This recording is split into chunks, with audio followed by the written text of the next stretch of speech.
কোনো এক ব্যক্তি কৃতদাসীকে বাজারে কিনতে গেছে, কিন্তু টাকা ছিল কম। তো ঘুরতে ঘুরতে দেখছে একটা পাগল ধরনের, একটু পাগলা পাগলা টাইপের একটা কৃতদাসী আছে। তো যে বলছে, তোমাকে কি তোমার মালিক বিক্রি করবে? বলছে, বিক্রি করার জন্যই তো বাজারে। তো মালিককে জিজ্ঞাসা করছে, দাম কত? তো সস্তা দাম বলছেন। কিন্তু যখন কৃতদাসীকে জিজ্ঞাসা করছে, তো বলছে, আমার কিছু শর্ত আছে, তুমি যদি আমাকে কিনতে চাও। তো বলছে, সেটা কি শর্ত? বলে, আমার শর্ত হলো সারাদিন আমার থেকে কাজ নিবে, কিন্তু রাত্রে আমি তোমার কাজ করতে পারবো না। তো মালিক বলছে, ঠিক আছে। তো সারাদিন কাজ নিতেন, রাত্রে কোনো কাজ নিতেন না। তো মালিকের কৌতূহল জাগছে যে কিনার সময় ও কেন আমাকে বলল যে রাত্রে কোনো কাজ নিতে পারবো না, দেখি ও রাত্রে কি করে। তো মালিক দরজা ফাঁক করে দেখতেছে, সেজদায় পড়া কাঁদতেছে আর বলতেছে, আল্লাহ, তুমি যে আমাকে ভালোবাসো, এই ভালোবাসার কসম দিয়া বলতেছে, তুমি আমাকে মাফ করে দাও। তো মালিক বলতেছে, ওই পাগল, তোকে যে আল্লাহ ভালোবাসে এটা তুই বুঝলি কি করে? তুই এরকম বল যে আল্লাহ, আমি যে আপনাকে ভালোবাসি, এটার কসম খায়া বলতেছি, আপনি আমাকে মাফ করে দেন। তো সেজদার থেকে উঠা বলতেছে, মালিক যদি আমাকে ভালো না বাসতো তাহলে আমাকে জায়নামাজে সারা রাত্র কাঁদাইতো না, আর তোমাকে ল্যাপের ভিতরে সারা রাত্র ঘুমাইতে দিত না। বইলে একটা চিৎকার দিছে, জান চলে গেছে। এই রাতেই কোনো মতে কাফন দাফনের ব্যবস্থার জন্য মালিক ছুটতে ছিল। যখন কাফন দাফন নিয়ে আসছে, তো আয়েশা দেখতেছে সবুজ কাপড়ে কাফন দাফন কমপ্লিট, আর উপরে লেখা আছে, ইন্না আউলিয়া আল্লাহি লা খাউফুন আলাইহিম ওয়ালা হুম ইয়াহজানুন। যে আল্লাহ ওয়ালাদের, যারা আল্লাহর হয়ে যায়। আজকে তো আমরা জীবনের মজা পাই না, আল্লাহর হইতে পারি না বিদায়। আল্লাহর যদি হইতে পারতাম তাহলে জীবনের মজা ভিন্ন ছিল, ওটার একটা স্বাদই ভিন্ন। ওই স্বাদ তো বইলা বোঝানো যাবে না। যেমন যত বড় শিক্ষিতই আসুক, যদি আমি তাকে বলি মিষ্টি বুঝাও, যত বড় প্রফেসর হোক, যত বড় ডক্টরেট হোক, মিষ্টি যেরকম বক্তৃতা দিয়ে বোঝানো যায় না, আল্লাহওয়ালা হওয়ার স্বাদ কোনোদিন বক্তৃতা দিয়ে বোঝানো যায় না। মিষ্টির স্বাদ যেরকম এক চিমটি চিনি মুখের ভিতরে দিতে দেরি, মিষ্টির স্বাদ যেরকম বুঝতে দেরি করে না, ঠিক আল্লাহওয়ালা যারা হয়ে যায়, ওদের যে জীবনের স্বাদ, ওটা ওরা ব্যক্ত করতে পারে না, ওটা বোঝানো যায় না। এই জন্য শেষ কথা আসেন, প্রস্তুতি কতটুকু? প্রস্তুত যদি যুবক যৌবন নিয়ে হয়তো জান্নাত নেওয়ার জন্য, এই দুনিয়ার কান্দা জিনিসের পিছে যদি না ছুটতো। যৌবন দিছিলেনই তো এই জন্য, যৌবন দিছিলেনই তো এই জন্য, নাহলে কেন হাদিস আসবে, ইউবাহিল মালাইকা বিশ-শাবিস সালেহ। আল্লাহ বলতেছে, ইন্নাল্লাহা ইউবাহিল মালাইকা। আল্লাহ ওই যুবকের যৌবন নিয়ে ফেরেশতাদের উপরে গর্ব করে, যে যুবক যৌবন নিয়ে জান্নাত পাওয়ার প্রতিযোগিতায় লাগে। ওই যুবকের যৌবন নিয়ে ফেরেশতাদের উপরে গর্ব করে, আল্লাহ গৌরব করে, ফেরেশতাদেরকে বলে, দেখায় বলে, উনজুর ইলা হাযা শাব, এই যুবকের দিকে দেখ কি করতেছে। তো ফেরেশতা বলে, জালা আজলাহু ওয়া মাজালাহু লিআজলিক। আপনাকে পাওয়ার জন্য, জান্নাত পাওয়ার জন্য সব ভুলে গেছে, এটা পাগল হয়ে গেছে জান্নাত পাওয়ার জন্য, আপনাকে পাওয়ার জন্য। তো আল্লাহ বলে, ইন্নী উবাহি বিহিল মালাইকা, তোমাদের উপরে ওকে নিয়ে আমি গৌরব করি। আজকে 30 সালের কয়জন যুবক আছে যে যৌবন দিয়ে জান্নাত পেতে চায়? কয়জন বৃদ্ধ আছে যে পাকা দাড়ি দিয়ে জান্নাত পেতে চায়? তাইলে তো রাত্রে উঠতো, নামাজ পড়তো আর না পড়তো, নামাজ পড়া জরুরি না।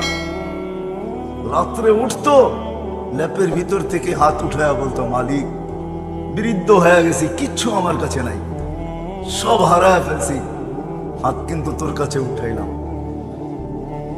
জানি এই হাত যেখানে যাবে ওইখানেই বিতাড়িত হবে, এই হাতে কেউ কিছু দিবে না, বৃদ্ধ কে দিবে, কিন্তু তোমার কাছে উঠাইলাম আশা নিয়া। আবু হুরায়রা রাদিয়াল্লাহু তাআলা আনহু বলেন, এই হাত তো ফেরত দেন না, নামানের আগে নিষ্পাপ বানায় দেন, যে রকম তার মা তাকে আজকে নারীত্ব দিছিলেন জান্নাতের ৮ দরজা দিয়া ঢুকার জন্য। একজন পুরুষ জান্নাতে যাবে ৮ দরজা দিয়ে ঢুকার অধিকার রাখেন, আবু বকর সিদ্দিক রাদিয়াল্লাহু তাআলা আনহু, আর কেউ না। কিন্তু ৩০ সালের প্রত্যেক নারী ৮ দরজা দিয়ে ঢুকতে পারে, সে যদি জান্নাত চায়, যদি প্রস্তুতি নেয়। আসেন এখান থেকে, এই মাদ্রাসার অঙ্গন থেকে। কিভাবে জান্নাত পাবো? সহজে পাবো। এই জন্য আমি বলি, আমার জাতি যদি কিচ্ছু না করতো, 2টা কাম করতো, তাইলেও মনে হয় আমাদের কপালে মরার আগেই জান্নাত লেখা দিতেন। আর আল্লাহর ওয়াদাও আছে, একদলকে লেখা দিয়া দিয়েছেন, কুল্লুন ওয়াদাল্লাহুল হুসনা, সাহাবায়ে কেরামের নামে জান্নাত লেখা হয়ে গেছে। আমরা যদি আফসোস করি আমরা কি করে লেখা হবে, তো কোরআন এটাও বলে দিছে, আস-সাবিকুনাল আউয়ালুন মিনাল মুহাজিরিন ওয়াল আনসার ওয়াল্লাযীনা ইত্তাবাউহুম বিইহসান। বলছে ওরা যেরকম প্রস্তুতি নিছে তোমরাও নাও, তোমাদেরকেও লেখা দিব। ওয়াদা আছে, আমাদেরকেও লেখা দিবে আল্লাহ। এই জন্য বলি, আমার জাতি যদি 2টা কাজই করতো আর কিচ্ছু না করতো, 5 ওয়াক্ত নামাজ পড়তো, যেটাতে কেউ নামাজের সাথে আপোষ করে, যুবক বলেন, বৃদ্ধ বলেন, নারী বলেন, পুরুষ বলেন, 5 ওয়াক্ত নামাজ যদি পড়তো, আর সকালে ঘুমের থেকে উঠা রাত্রে শোয়ার সময় যদি আল্লাহর কাছে তওবা করতো। আল্লাহ ওয়াদা করতেছেন, ইউহিব্বুত তাওয়াবিন। আল্লাহ বলতেছে, তুই তওবা করতে থাক, আমি তোকে মাহবুব বানায় উঠাবো, এছাড়া উঠাবো। তুই আমার মাহবুব হবি, ভালোবাসার পাত্র হবি, ভালোবাসার স্থল হবি, ভালোবাসার জায়গা হবি। আজকে যদি আমার জাতি 2টা কাম করতো, যুবক বলেন, বৃদ্ধ বলেন, নারী বলেন, পুরুষ বলেন, শিক্ষিত বলেন আর অশিক্ষিত বলেন, হাট বলেন আর বাজার বলেন, ক্ষেত বলেন আর খামার বলেন, অফিস বলেন আর আদালত বলেন, মেল বলেন আর ফ্যাক্টরি বলেন, রোড বলেন আর ঘাট বলেন, বাড়ি বলেন আর ঘর বলেন, সর্ব জায়গার মানুষ যদি 2টা কাজ করত, যে 5 ওয়াক্ত নামাজ, সকাল বিকাল আল্লাহর কাছে মাপ চাওয়া, ঘুমের থেকে ওটা যদি মাপ চাইতো, যে যেইভাবে রাত্রি কাটানোর দরকার ছিল কাটাইতে পারি না, এই জন্য মাপ চাই। ঘুমানোর সময় যদি মাপ চাইতো, যে যেইভাবে উঠার থেকে নিয়ে ঘুম পর্যন্ত সময়টা কাটানোর দরকার ছিল, মালিক যাই জামেলার পেরেশানিতে পারি নাই, তুই আমাকে মাফ করে দিস। তো কোরআন আমাকে বুঝায়, ইউহিব্বুত তাওয়াবিন ওয়া ইউহিব্বুল মুতাতাহহিরিন।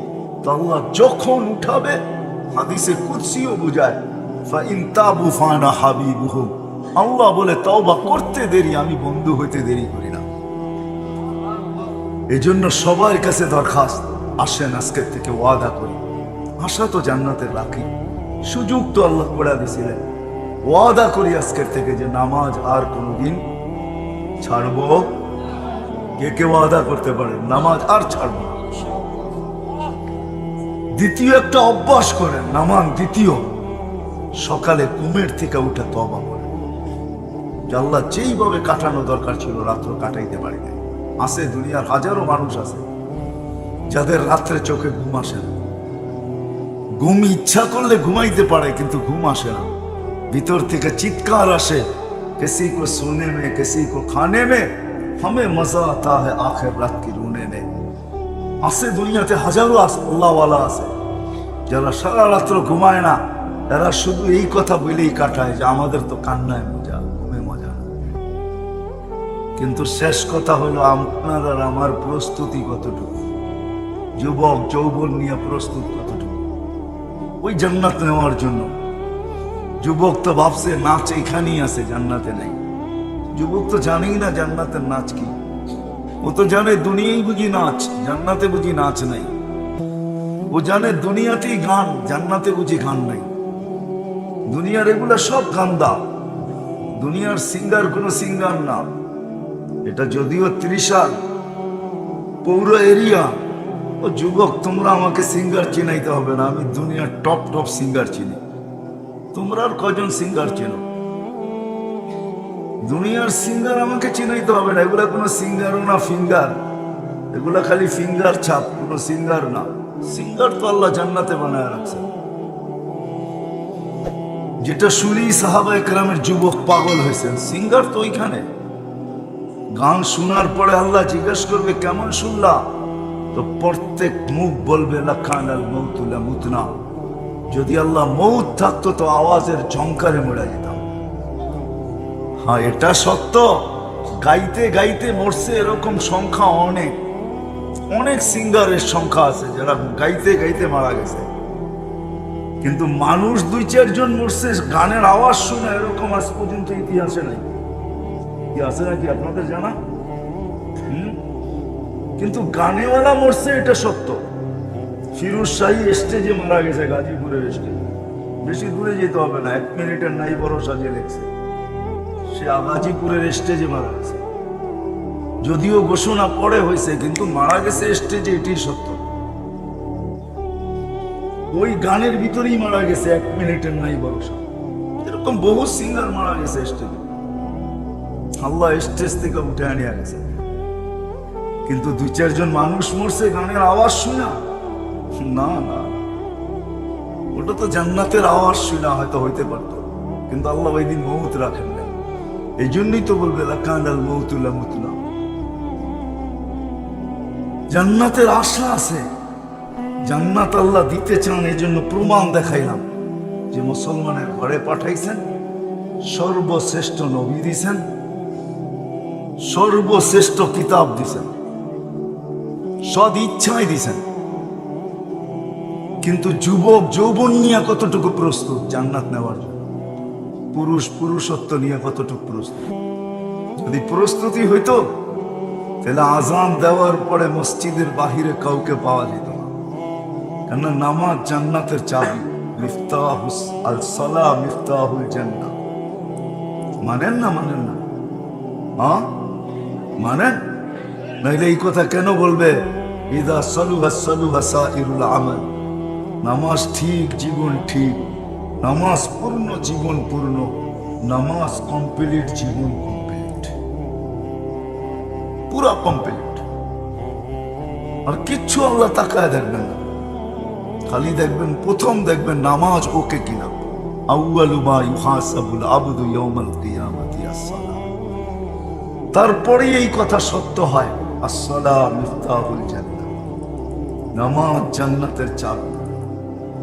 যদি জান্নাত নিতই তাহলে আজান হইলে মসজিদে জায়গা পাওয়া যেত না। কে কার আগে ঢুকবে? হায় হায়। তাহলে ওই হাদিসই সত্য হতো, প্রথম কাতারে জায়গা নেওয়ার জন্য মারামারি হতো, মারামারি। আজকে তো দোকান নিয়ে মারামারি হয়, টাকা পয়সা নিয়ে মারামারি হয়। একটা মসজিদও আজ পর্যন্ত মারামারি হয় না যে প্রথম কাতারে আমি জায়গা চাই। তাহলে প্রথম কাতারে যাওয়ার জন্য, তাহলে জুমার দিন উটের সোয়াব নেওয়ার জন্য প্রতিযোগিতা হতো। কে? ওই আফ্রিকার কালো মানুষগুলোর মতোই হতো, যারা ফজর পড়তে যায় জুমা পড়া বাহির হয়, এর আগে বাহির হয় না। বিশ্বাস হয় না? আমার সাথে চলেন, আমি দেখাই দেব। ফজর পড়তে যায় জুমার দিন, আর বাহির হয় না, একবারে জুমা পড়া বাহির। জিজ্ঞাসা করছি কেন? আমরা গরিব মানুষ, কিচ্ছু নাই। উটের সোয়াব যদি নিয়ে যাইতে পারি তাহলে জান্নাত পাওয়ার আশা রাখি, এই জন্য সকালে আসি। হ্যাঁ, ওরা কালো হইতে পারে, কিন্তু ওরা ব্ল্যাক ডায়মন্ড, ওদেরকে বলা যায় কালো হীরা। ওরা সব ব্ল্যাক ডায়মন্ড। ফজরের আগে দেখবেন, তাহাজ্জুদের আগে মসজিদে জায়গা পাবেন না। তাহাজ্জুদের সময় আপনি একটু দেরি করলে আর জায়গা পাবেন না। আমি পরীক্ষা করে বলতেছি, শুনা না, চোখে দেখা, এই দুই চোখে দেখা বলতেছি। একটু দেরিতে ঢুকছি আর কোনো জায়গা নেই, সব তাহাজ্জুদে বসা আছে। বলছে আমাদের কাছে দুনিয়ার কিচ্ছু নাই জান্নাত পাওয়ার মতো, খালি একটা দেহ আছে, ছোট একটা জীবন আছে, এটা দিয়া প্রতিযোগিতা করে দেখি জান্নাত পাই কিনা। আমি বলছি পাওয়ার যোগ্য তোরাই, কেন তোদের ভাই তোদেরকে দেখায় গেছে, বেলাল রাদিয়াল্লাহু তাআলা আনহু দেখায় গেছে জমিনে হাইটা জান্নাতে পদধ্বনি কিভাবে করতে হবে, দেখাই দাও। জমিনে হাঁটলে জান্নাতে কোথায় পদধ্বনি হয়? আরে বোঝেন, হ্যাঁ, বেলাল জমিনে হাঁটতো, জান্নাতে পদধ্বনি হতো। বেলাল শিখায় গেছে কালো করে যে জমিনে হাঁটবি জান্নাতে পদধ্বনি হবে। কিভাবে হয় আমার কাছ থেকে শিখানি, আমি শিখায় যেতেছি তোদেরকে। তাহলে আজান হয়তো হাট বাজার রোড ঘাট মেল ফ্যাক্টরি অফিস আদালত বাড়ি ঘর কোথাও কেউ দাঁড়ার বসা থাকতো না। তাহলে চার দোকানে টেলিভিশন চলতো না, আর সাদা দাড়িওয়ালা ওইখানে বৈশা বৈশা টেলিভিশন দেখতো না। আজান হয়তো সব ছুটে আসতো। যদি সবাই জিজ্ঞাসা করতো কেন ছোট, জান্নাতের চাবি এখানে দেওয়া হবে এই জন্য ছুটতেছি। আর আমাদের ছুটা দেখা আমাদের সমাজের হাজারো মানুষ ছুটতে থাকতো যে জান্নাত তো আমরাও চাই, চাবি যদি এইখানে দেয় তো আমরা দূরে থেকে লাভ কি? আমরা এটাই কোরআন বুঝাইছে, ওয়ায়াদখুলুনা ফি দীনিল্লাহি আফওয়াজা। তখন দেখতে ডাইনে বামের মানুষ স্রোতের মতো তোমাদের দিকে দৌড়াইতেছে। আজকে ওরাও দেখে আজান হয়, যদি ওইখানে চাবি পাওয়াই যেত তাহলে এগুলা তো যায় না, এটা বুয়া কথা হুজুরদের, ওইখানে কোনো চাবি মাবি কিচ্ছু নাই।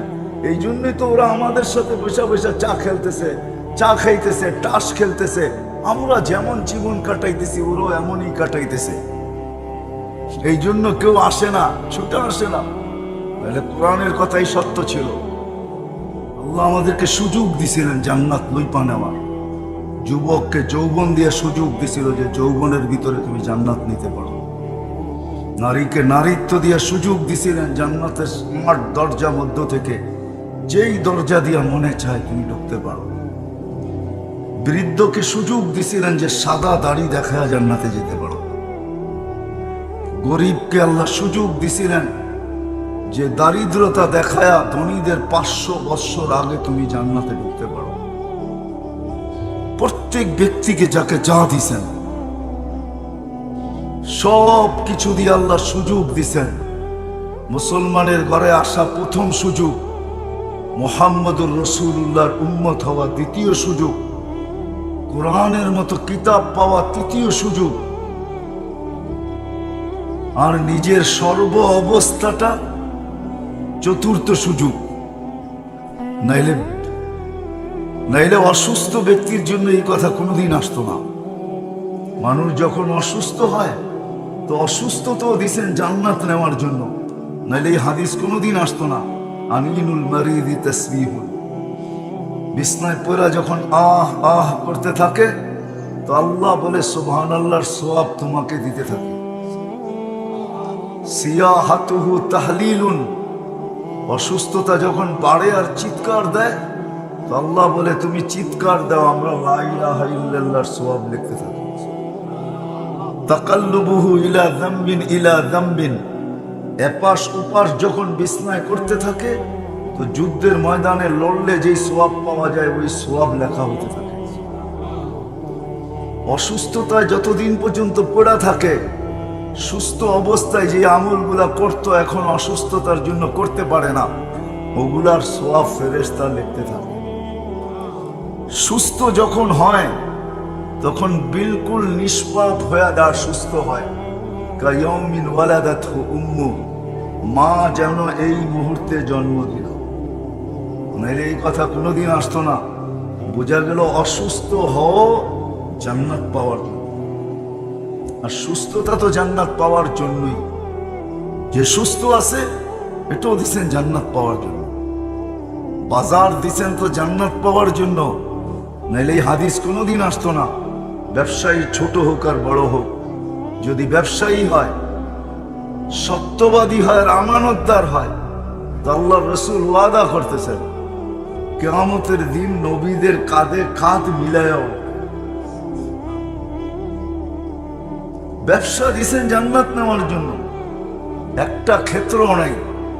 আপনি বলবেন যে অটো চালায়, হ্যাঁ হ্যাঁ, হালাল রুজির নিয়তে যদি অটোওয়ালা সকালবেলা অটো নিয়ে বাহির হয় আর বিকালবেলা বাড়িতে ফিরে মধ্যবর্তী যা করণীয় তা যদি করে, তা হাদিসে আছে ইয়ারজি, বাড়িতে ফিরবে যেমন তার মা তাকে জন্ম দিল এরকম নিষ্পাপ ফিরবে। বিছনায় যখন পিঠ লাগাবে, আল্লাহ ওয়াদা করতেছেন আমি তোকে পিঠ থাবড়ায় ঘুম পড়ায় দেব। তো সারা রাত্রের ঘুমের ভিতরে সারা দিনের ক্লান্তি আমি দূর করে দিব, আর এটাই সত্য। তো সর্বব্যবস্থা আল্লাহ জান্নাত দেওয়ার জন্য করছেন। এই জন্য আছে কিতাবে, আগের বড়রা পড়তেন, মুরব্বীরা পড়তেন, শেষ রাতে চিৎকার দিতেন আর পড়তেন, কুমকুম ইয়া হাবিবি কাম তানাম আজাবান লিল মুহিব্বি কাইফা ইয়ানাম। আল্লাহর বন্ধু ওঠ, তুই যদি আল্লাহকে ভালোবাসিস তো আল্লাহ ঘুমায় না, তো তুই ঘুমাস কি করে? ওইভাবে যখন রাত্র কাটে নাই, সকালে উঠে তওবা করে, ঘুমানোর আগে তওবা করে। নামাজ পড়তে হবে না, ওযু করতে হবে না, বিছনায় বসে হাত দুটা উঠায় খালি বলে, মালিক যেইভাবে দিনটা কাটানোর দরকার ছিল কাটাইতে পারি নাই, নিজে অপরাধী সত্য, এই জন্যই তোর কাছে হাত তুললাম, মাফ করে দিস। আল্লাহর ওয়াদা, চাইতে দেরি মাফ করতে দেরি করবে না, এটা আল্লাহর ওয়াদা। এই জন্য সবক নিয়ে যাই এখান থেকে আজকে, যে আমি ডেলি ঘুমের থেকে উঠা শোয়ার আগে তওবা করব, তারপরে ঘুমাবো, ঘুমের থেকে উঠবো, তওবা করব, তারপরে কাজে যাব, আর 5 ওয়াক্ত নামাজ পড়বো। করবো তো ইনশাআল্লাহ? হ্যাঁ, যদি করতে পারি তা ইনশাআল্লাহ আল্লাহর ওয়াদাও পাক্কা, আল্লাহর রসুলের ওয়াদাও পাক্কা। তাইলে যে আশা দিলে আছে ইনশাআল্লাহ পুরা হবে। কেননা এতটুক দিয়ে পুরা হবে না, আমাদের পিছনে আমাদের নবীজির খুঁটাও আছে। নবীজি আল্লাহর সাথে ওয়াদা করছেন, লান আরদা হাত্তা ইয়াকুনা ওয়াহিদ মিন উম্মতি ফিন্নার। এতটুক যদি আমরা করে দিতে পারি, তাহলে ওয়াদা আছে উম্মতকে নানিয়া, যে উম্মতকে নানিয়া একজন উম্মত জাহান্নামে থাকবে আর আল্লাহর রাসূল আল্লাহর উপরে রাজি হবে না। এটাই ওয়াদা করছেন, লান আরদা, আমি রাজি ওই পর্যন্ত হব না যতক্ষণ পর্যন্ত একজন উম্মত জাহান্নামে থাকবে। এই জন্য সবার কাছে দরকার।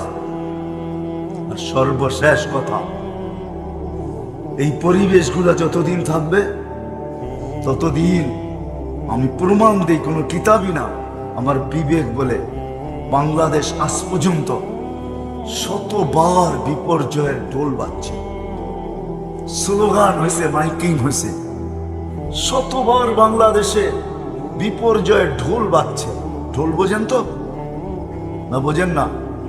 আগে বাজারে ডোল পিটায়া ঘোষণা দেওয়া হতো, ছোটবেলা দেখছি, তখন মাইকিং ছিল না, ডোল পিটায়া পিটায়া জমা করতো, ইউনিয়ন কাউন্সিলের পক্ষ থেকে ঘোষণা দিত। এরকম ডোল বহুতবার বাংলাদেশে পিটানো হয়েছে, 2-4 দিন আগে একবার পিটায়া গেছে, ঠিক না?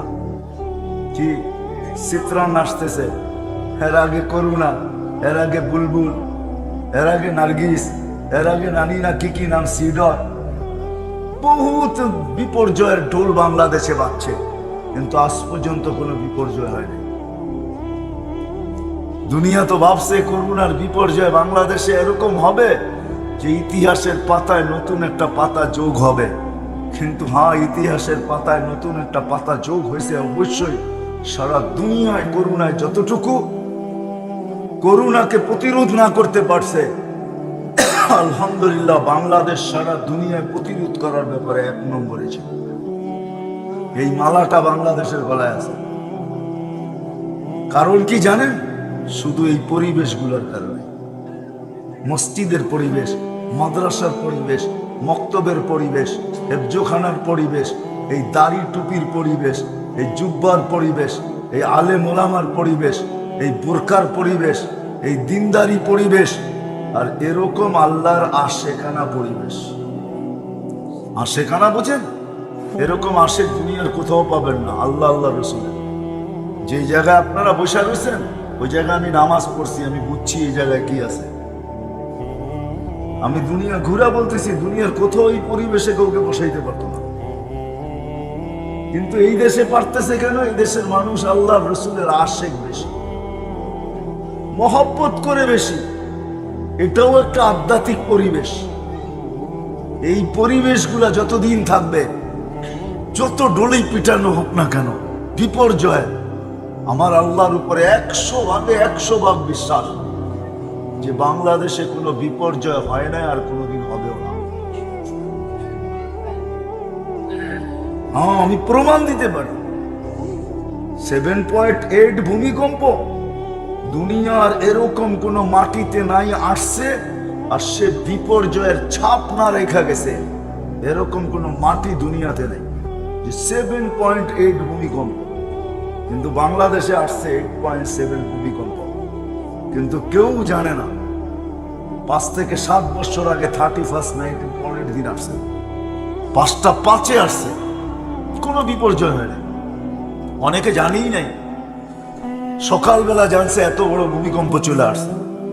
আমি তো বলি বিপর্যয় আসে, দেওয়াল যেরকম দেওয়ালে বাড়ি খেয়া চলে যায়, যেদিক থেকে আসছে ওদিকে যায়, এইখানেও বিপর্যয় আসতে চায়, কিন্তু বাংলাদেশের মাটির পরিবেশের সাথে বাড়ি খেয়া ডাইনে ভাবে চলে যায়। আমাদের দেশে কোনো বিপর্যয় হয় না যতদিন আমরা এই পরিবেশগুলোকে ধরে রাখবো। এরকম কোরআনী মাহফিল যতদিন হবে, আর আমরা আশেক হয়ে এরকম শুনতে থাকবো, দিনী মক্তব, মাদ্রাসা, হেফজোখানা, মসজিদ, আর এই পরিবেশ যতদিন পর্যন্ত থাকবে, আমার বিশ্বাস আপনারা দেখেন, যতই বিপর্যয়ের ডোল বাজুক না কেন, আমার বিশ্বাস যতদিন এই পরিবেশ থাকবে, আর আমরা এই পরিবেশকে সহযোগিতার মাধ্যমে ধরে রাখতে পারবো, আমাদের দেশে কোনো বিপর্যয় হবে না।